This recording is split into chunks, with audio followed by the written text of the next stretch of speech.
सिलाई मशीन में बेशुमार मसले मसाइल होते हैं, बेतहाशा कमेंट्स आते हैं। आपकी मशीन में कोई फॉल्ट है, हमें कमेंट सेक्शन में जरूर बताएं, आपके लिए जरूर वीडियो बनाएंगे। जैसे कमेंट आया है, भाई मेरी मशीन का गज ढीला है। गज क्या होता है?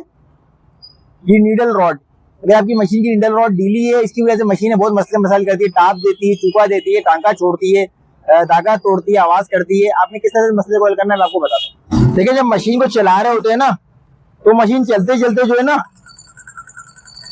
ये एक मसला कर रही होती है।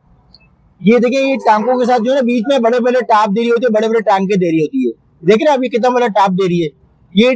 ये वजह क्यों होती है, ये मैं आपको बताता हूँ। देखिए, दो मसले होते हैं। एक तो ये मशीन का गज है ना, ये देखिए आप, इसमें चाल आपको नजर आ रही है, ये चाल है इसके अंदर। एक ये मसला, दूसरा को नजर आ रहा है। इन मसलों की वजह से मशीन धागा तोड़ती है, टाप देती है, आवाज करती है, क्योंकि गज में आ गई है चाल। ये गज में चाल आ जाने की वजह से मशीन आवाज भी करती है, टाप भी देती है, धागा भी तोड़ती है। क्योंकि सुई जो है ना, इधर उधर घूमती है, टकराती है, सुइयां कभी टूट जाती है, कभी धागा तोड़ती है। अगर आपकी मशीन में भी इस तरह का मसला, आपने क्या करना है मैं आपको बताता हूँ। मशीन का माथा खोलकर आपने हटा देना है। पार्ट होता है ना, ये मशीन का यहाँ पे ग्रिप होती है, गज की ग्रिप होती है। इस पुर्जे के अंदर नट होता है।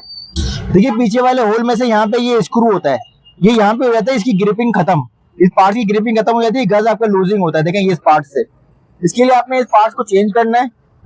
ये पुर्जा आपका 50 रुपए का आपको आसानी से मिल जाएगा। गज के अंदर लगता है, इसके अंदर ये स्क्रू होता है। इसको आपने रिप्लेसमेंट करना है। किस तरह से मैं आपको बताता हूँ। इसकी ये निकालना है, और ये गज जो है ना, ये आपको आसानी से ऊपर से बाहर आ जाएगा। ये पुराना वाला आपने ब्रैकेट निकाल देना है, नया ब्रैकेट इसके अंदर लगाना है आपने इस तरह से।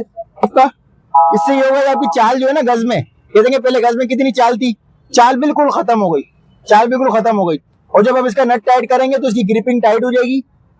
पीछे इसके स्क्रू इधर लगाएंगे, इस गज को इधर से हम इस स्क्रू को इसकी जो है टाइट कर देंगे, क्योंकि ये अब नया गज ब्रैकेट लग चुका है इसके अंदर। ये फिक्स करने के बाद यहाँ अंदर ये स्क्रू है, इस स्क्रू को आपने फुल फोर्स के साथ जो है ना, देखिए, ये स्क्रू ड्राइवर अंदर लगा के फुल टाइट कर देना, फुल फोर्स के साथ।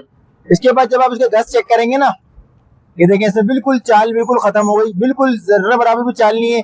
नीचे से भी ये जो है ना, अब ये देखें, ये मूवमेंट नहीं कर रहा, ये जाम हो चुका है। अब ये जो ढीलापन था ना, वो खत्म हो चुका है। आप सिलाई चेक कराते हैं आप। ये देखिए, अब जो मशीन पहले टाप दे रही थी, टांका छोड़ रही थी, अब उसके टांके में सफाई भी आ गई, फिनिशिंग भी आ गई, और टाप देने का मसला भी माशाल्लाह से देखें आपका, ये देखें, ये बिल्कुल टाप देना खत्म हो गई। पहले बड़े बड़े टांके दे रही थी ना, ये देखें, बड़े बड़े टांके दे रही थी ना, ये मसला माशाल्लाह से आपका हल हो चुका है।